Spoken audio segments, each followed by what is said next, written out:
Welcome back. Tuesday, April 14th. Sorry, the cat is bumping the computer. Chapter 34, Connor. Like Risa, Connor finds his niche by accident. Connor never considered himself mechanically capable, but there are few things he can stand less than a bunch of morons standing around looking at something that doesn't work and wondering who's going to fix it.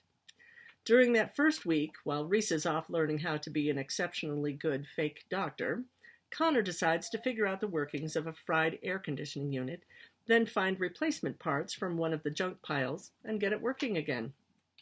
He soon comes to realize it's the same way with every other broken thing he comes across. Sure, it began with trial and error, but the errors become fewer and fewer as the days go by. There are plenty of other kids who claim to be mechanics and are really good at explaining why things won't work. Connor, on the other hand, actually fixes them.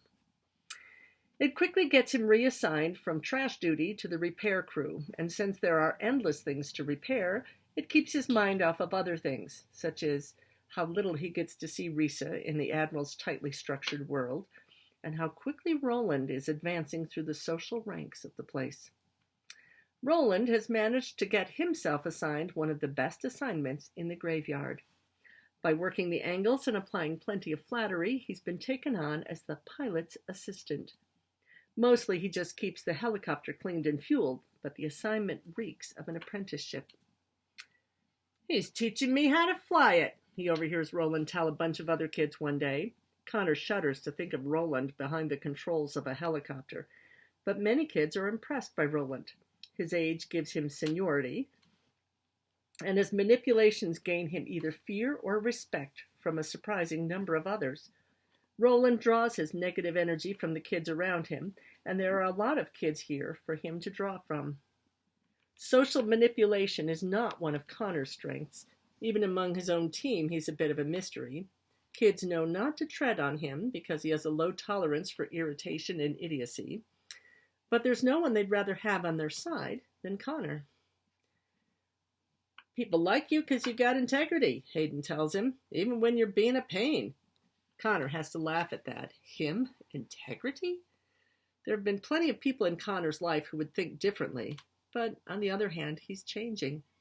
He's been getting into fewer fights, maybe because there's more room to breathe here than in the warehouse, or maybe he's been working out his brain enough for it to successfully muscle his impulses into line. A lot of that has to do with Risa, because every time he forces himself to think before acting, it's her voice in his head telling him to slow down.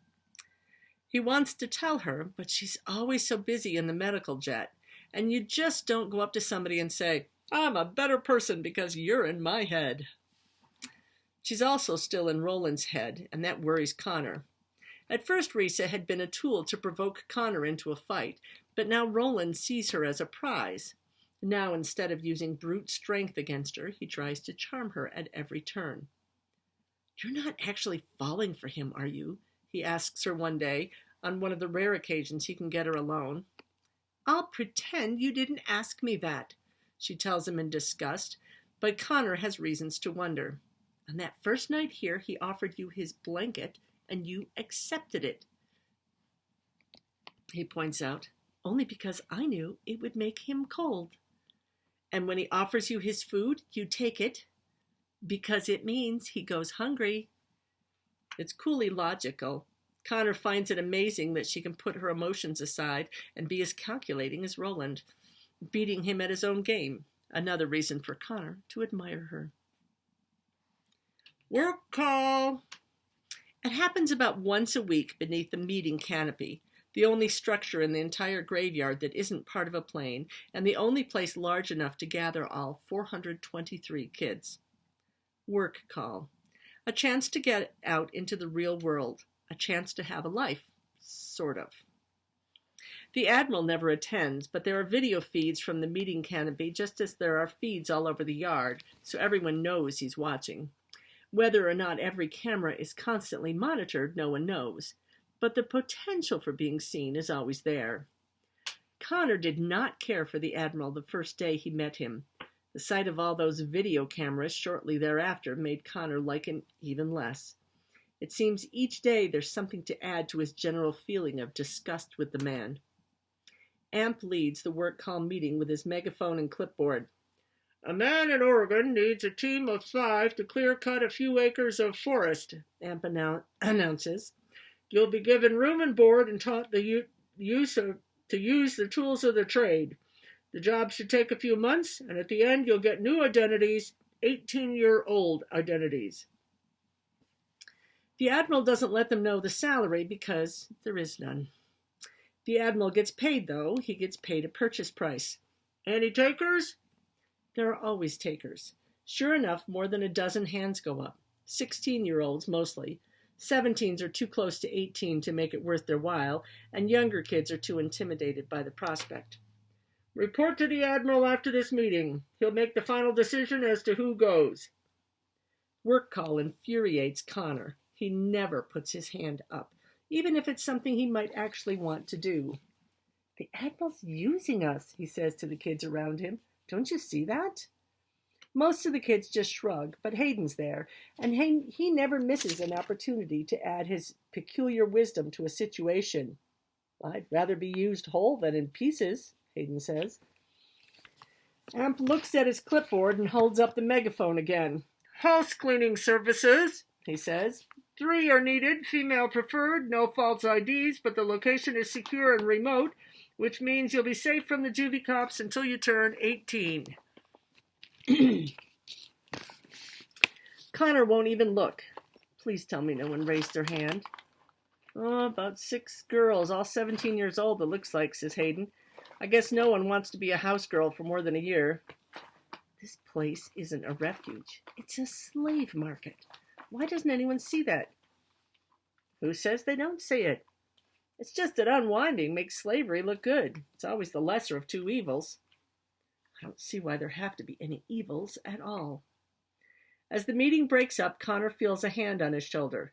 He thinks it must be a friend, but it's not. It's Roland. It's such a surprise it takes Connor a moment before he reacts. He shakes Roland's hand off. Something you want? Just to talk. Don't you have a helicopter to wash? Roland smiles at that. Less washing, more flying. Cleaver made me his unofficial co-pilot. Cleaver must have a death wish. Connor doesn't know who he's more disgusted with, Roland or the pilot for being suckered in by him. Roland looks around at the thinning crowd. The Admiral's got some racket going here, doesn't he? He says. Most of the losers here don't care, but it bothers you, doesn't it? Your point? Just that you're not the only one who thinks the Admiral needs some retraining. Connor doesn't like where this is going. What I think of the Admiral is my business. Oh, of course it is. Have you seen his teeth, by the way? What about them? Pretty obvious they're not his. I hear he keeps a picture of the kid he got them from in his office. An unwind like us who, thanks to him, never made it to 18. Makes you wonder how much more of him comes from us. Makes you wonder if there's anything left of the original Admiral at all. This is too much information to process here and now, and considering the source, Connor doesn't want to process it at all. But he knows he will. Roland, let me make this as clear to you as I can. I don't trust you. I don't like you. I don't want to have anything to do with you. I can't stand you either, Roland says as he points to the Admiral's jet. But right now we got the same enemy. Roland strolls off before anyone else can take notice of their conversation, leaving Connor with a heaviness in his stomach. The very idea that he and Roland could in any way be on the same side makes him feel like he swallowed something rancid. Excuse me. For a week, the seed that Roland planted in Connor's brain grows. It's fertile ground because Connor already distrusted the Admiral. Now every time he sees the man, Connor notices something. His teeth are perfect. They're not the teeth of an aging war veteran. The way he looks at people, looking into their eyes, it's as if he were sizing those eyes up and looking for a pair that might suit him. And those kids that disappear on work calls. Since they never come back, who's to know where they really go? Who's to say they don't all get sent off to be unwound? The Admiral says his goal is to save unwinds. But what if he's got an entirely different agenda? These thoughts keep Connor awake at night, but he won't share them with anyone because once he does, it aligns him with Roland, and that's an alliance he never wants to make. During their 4th week in the graveyard, while Connor is still building his case against the Admiral in his own mind, a plane arrives. It's the first one since the old FedEx jet that brought them there, and like that jet, this one is packed full of live cargo. While the 5 Goldens march the new arrivals from their jet, Connor works on a faulty generator. He watches them with mild interest as they pass, wondering if any of them would be more mechanically skilled than him and bump him into a less enviable position. Then, toward the back of the line of kids is a face he thinks he recognizes. Someone from home? No, someone else. All at once it comes to him who this is. It's the boy he was sure had been unwound weeks ago. It's the kid he kidnapped for his own good. It's Lev. Connor drops his wrench and runs toward him, but gains control before he gets there, burying his mixed flood of feelings beneath a calm saunter. This is the kid who betrayed him. This is the kid he once swore he'd never forgive. And yet the thought of him unwound has been too much to bear. But Lev hasn't been unwound. He's right here, marching off to the supply jet. Connor is thrilled. Connor is furious. Lev doesn't see him yet, and that's fine because it gives Connor some time to take in what he sees. This is no longer the clean-cut tithe he pulled out of his parents' car more than 2 months before. This kid has long, unkempt hair and a hardened look about him. This kid isn't in tithing whites, but wears torn jeans and a dirty red t-shirt.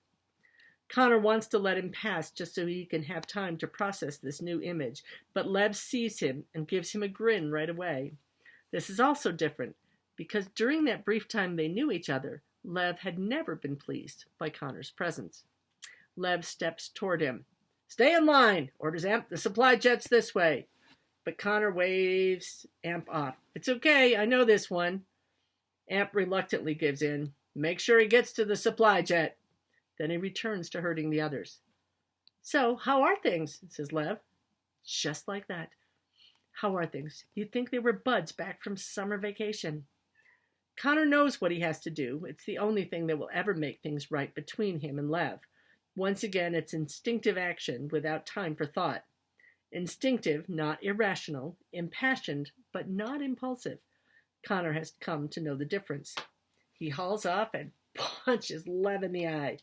Not hard enough to knock him down, but hard enough to snap his head halfway around and give him a nasty shiner. Before Lev can react, Connor says, "That's for what you did to us." Then before Lev can respond, he does something else sudden and unexpected. He pulls Lev toward him and hugs him tightly, the way he hugged his own little brother last year when he took first place in the district pentathlon. "I'm really, really glad you're alive, Lev." "Yeah, me too." He lets Lev go before it starts feeling awkward. When he does, he can see Lev's eye is already beginning to swell, and an idea occurs to him. "Come on, I'll take you over to the medical jet. I know someone who will take care of that eye."